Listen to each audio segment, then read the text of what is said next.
Badai pasti berlalu. Gak tahu ini akan kena ke siapa. Saya yakin ini akan berbicara ke hati seseorang. Hei, badaimu akan berlalu. Badai pasti berlalu. Sungguh saya tidak perlu bahkan khotbahkan. Satu kalimat hikmat ini sudah cukup untuk mengentaskan jiwa yang gelisah dan gundah gulana. Tapi tetap harus ada pengajaran agar iman kita bertumbuh secara sehat dalam firman.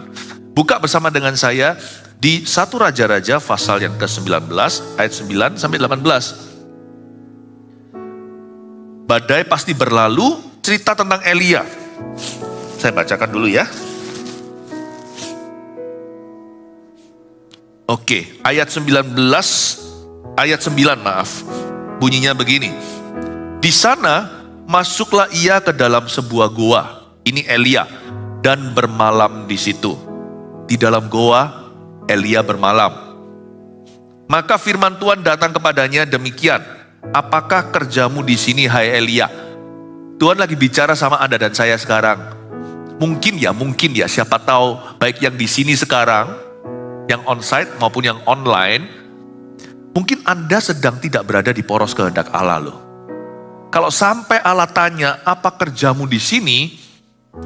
Mungkin Anda busy, mungkin sibuk sendiri, tapi bisa jadi tidak melaksanakan kehendak Tuhan, tapi kehendakmu dan kehendakku, bukan kehendaknya. Jangan selalu Tuhan itu suruh jawab pertanyaan kita. Tuhan mengapa? Tuhan jodohku siapa? Tuhan nanti aku jadi apa? Tuhan kapan masalahku akan selesai?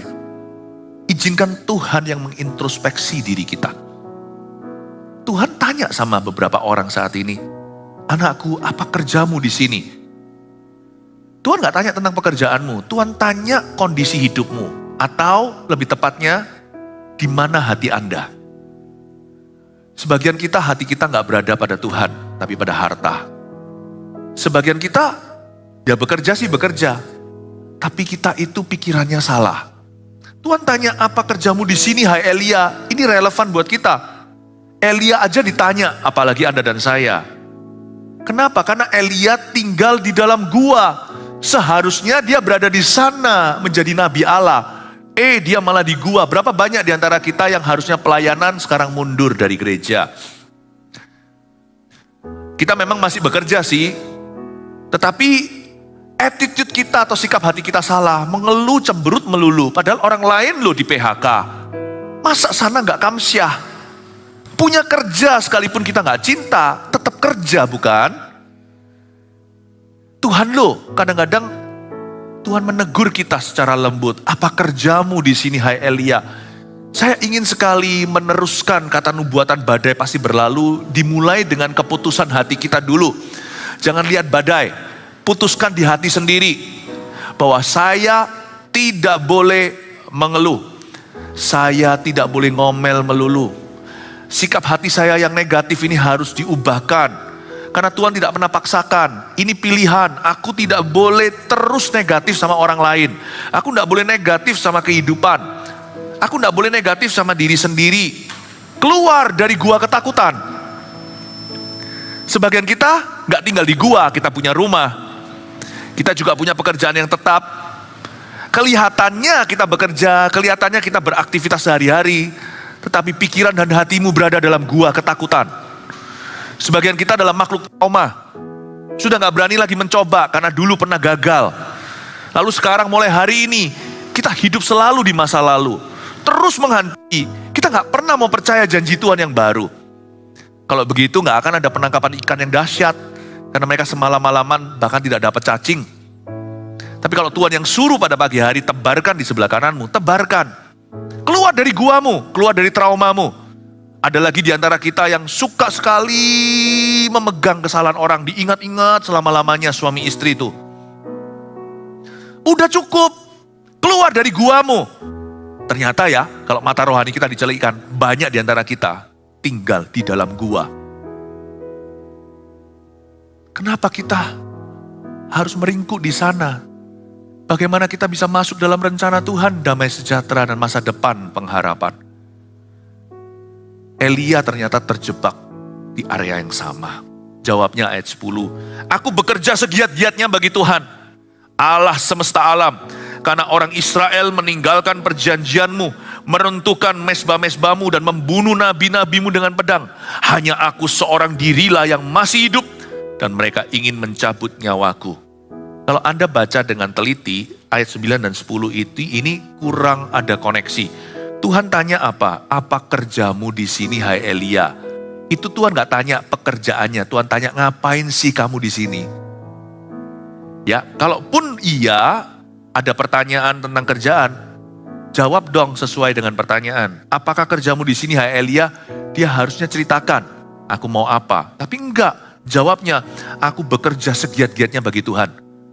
Tuhan tanya, kamu tuh lo sekarang kerjain apa? Jawab aja, gak kerja apa-apa. Jauh lebih masuk akal jawabannya daripada aku bekerja segiat-giatnya bagi Tuhan.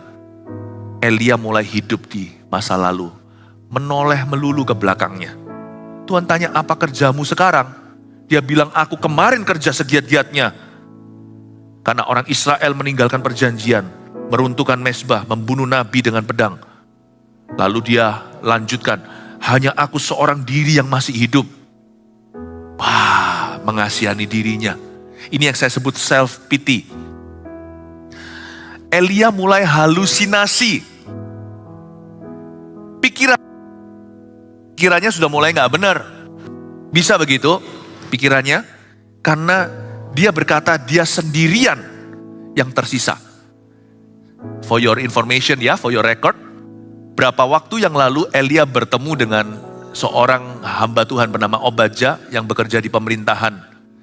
Dia disuruh Raja Ahab untuk mencari keberadaan Elia. Waktu ketemu, dia mohon-mohon tolong Elia tampilkan diri kepada raja atau bosnya. Kalau enggak nanti raja akan marah sama dia. Dia berkata, tolonglah Bapak Elia, pendeta Elia, tolonglah Anda ketemu dengan sang raja. Lalu Obadja berkata, aku menyembunyikan 50 nabi di gua satu, 50 nabi di gua yang satunya lagi. Total ada 100 yang kuberi makan. Jadi Elia udah jelas-jelas tahu ada 100 nabi yang lain. Dia tidak seorang diri. Yang tersisa ada 100 orang minimal yang dia ketahui. Orang itu kalau terus-menerus pahit dan negatif, dia gak akan objektif. Elia tahu ada 100 nabi, tapi masih bisa berkata hanya aku seorang diri yang masih hidup di sini. Paham ya Bapak Ibu Saudara? Feeling itu bisa menipu. Oleh karena itu poin nomor 1, badai pasti berlalu.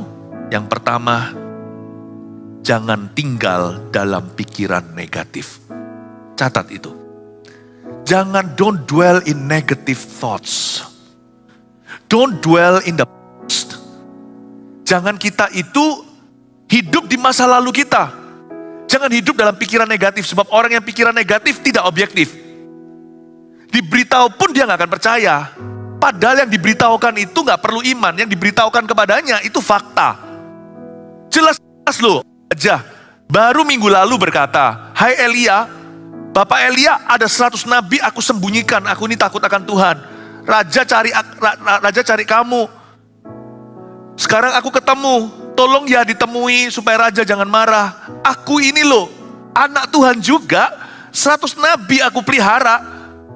Udah diberitahu jelas-jelas di depan mata, Elia tetap gak bisa terima fakta. Orang itu kalau pahit gak bisa diajak ngomong lagi.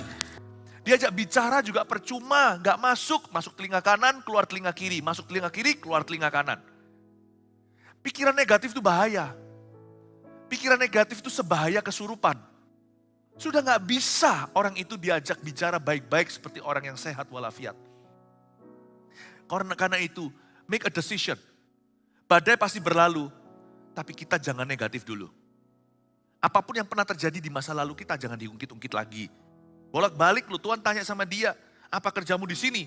Dia malah mengeluhkan, kemarin aku kerja segiat-giatnya, tapi mereka mau bunuh aku, tinggal aku seorang diri, mereka gak mau nurut. Ketika aku sampaikan firman, mereka tidak meresponi. Tuhan tanyanya sederhana, just one question, jawabannya panjang sekali dan gak mengena. Jawabannya sama sekali tidak menjawab pertanyaannya. Tuhan tanya apa kerjamu di sini? Dia malah justru curah hati yang gak perlu-perlu semua dicurahkan.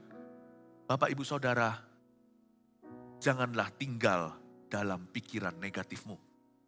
Buang itu jauh-jauh, badai pasti berlalu.